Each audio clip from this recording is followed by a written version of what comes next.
Price to sell or price to sit? Again, price to sell or price to sit? There's only two types of pricing you can do on your property when you're looking to sell. This is by far the most important part because a lot of times I see over and over again, sellers have a phenomenal house that any buyer would love to be in, but they've overpriced it and now buyers don't even know that home exists. So there's three different things you want to consider when talking price to sell versus price your home to sit. The first thing is why. Why are you selling right now? Are you selling because of a personal situation? Are you selling because you just want to see what the marketplace gives you? Are you selling because you're going through something right now? Why are you selling? And when you ask yourself, why are you selling? You need to discover, are you selling because I need to or because I want to? Those are two completely different strategies as a real estate professional on the best game plan in order to help accomplish your goal of selling it. Maybe you're somebody that, hey, I'm only selling it just for a few months just to kind of see what the market says. It's not a really big deal if I don't sell.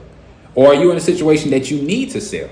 This is information that you need to start thinking about when you're trying to think about putting your home on the market, because simply being, that can literally be the difference between your property sitting on the market and closing in 2 to 3 months, or your property sitting on the market and never getting no offers for 5 or 6 months. So you really need to understand, why are you selling? The second thing you need to ask yourself is, how much time do you have? How much time do you really have? Are you in a situation that you need to sell within a couple months? Are you in a situation where you're okay with sitting on the market for 4, 5, 6 months and see what happens? The big thing you also want to ask yourself is, how many mortgage payments can you continue to pay on this property? If you still have a mortgage on the property, you need to calculate and decide, hey, how many more months can I continue to make this mortgage payment until now we're really in a situation where I need to hurry up and sell? Because every month that you sit on the market is another mortgage payment that you're making.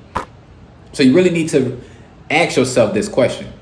You also need to ask the other question of, am I in a buyer's market or am I in a seller's market?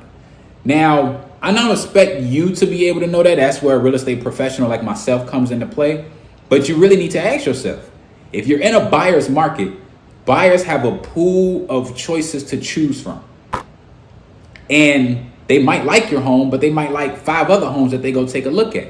If you're in a seller's market, maybe you can be more aggressive. But again, it all depends on your situation. Right now, with the interest rates rising right now in the mortgage rates, it has now went from a massive seller's market to where now it's going back neutral, because now there's not as many buyers in the marketplace as there used to be. There was a lot bigger buyer pool when the interest rates are at 2, 3, 4% rather than right now being at 6 and 7%. So you don't have as many buyers in the marketplace. So because of that, and you also have to be considerate again, why are you selling? How much time do you really have? How many mortgage payments can you make on it? But again, to know whether you're in a buyer's or seller's market, that's what a real estate professional is going to be able to show you data for your specific area, for your neighborhood, to really be able to determine that. And the third thing you need to think about is, what are your relocation plans? Are you in a situation where you already have somewhere you're living? Maybe you're just selling a rental property, so you don't really need a whole lot of, you don't really need to be able to sell right now. Or maybe you do need to be able to sell your rental property right now based on whatever you need the funds for. Are you in a situation where you need to sell this house in order to buy the next one? Because now if that's the case, that's a completely whole different other strategy as well. These are, again, conversations and things you need to be brainstorming when you're thinking about trying to put your home on the marketplace. Because what you price the property now compared to what it might be 3 months from now, compared to what it might be 6 months from now, can be two completely different markets. The market can change just like that. So you need to also ask yourself again, are you willing to price this home to sit or price to sell?